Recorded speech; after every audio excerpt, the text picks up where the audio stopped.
శక్తి అంతా మీలోనే ఉంది. దీన్ని విశ్వసించండి. బలహీనమని భావించకండి. లేచి నిలబడి మీలో అంతర్లీనంగా ఉన్న శక్తిని ప్రకటించండి. అభివ్యక్తం కాకపోవచ్చు, కానీ అనంతమైన పూర్ణత్వం ప్రతి మనిషిలోనూ ఉంది.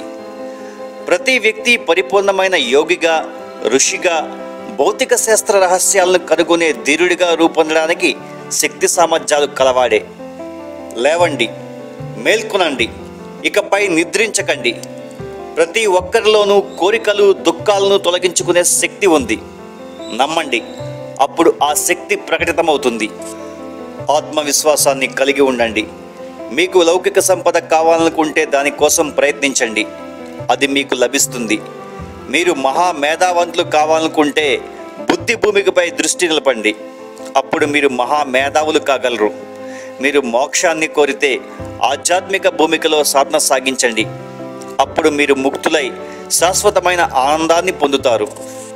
ఆత్మ ఎన్నడూ జన్మించి ఉండలేదు, ఎన్నడూ మరణించదు. మనం మరణిస్తామన్న భావన, చావుకు భయపడడం వంటివి కేవలం మూఢనమ్మకాలు. మనం దీన్ని చేయగలం, దాన్ని చేయలేం అనే భావాలు కూడా భ్రాంతి జనితాలే. మనం అన్నింటినీ చేయగలం. ఓ నా ధీరవత్సలారా, మీరందరూ మహత్కార్యాలు సాధించడానికే జన్మించామని విశ్వసించండి.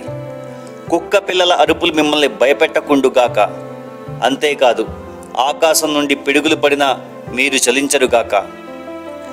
లేచి నిలబడు, ధైర్యంగా, బలిష్టంగా ఉండు. మొత్తం బాధ్యతనంతా నీ భుజస్కంధాల మీదనే వేసుకో. నీ భవిష్యత్తుకు నీవే బాధ్యుడవని తెలుసుకో.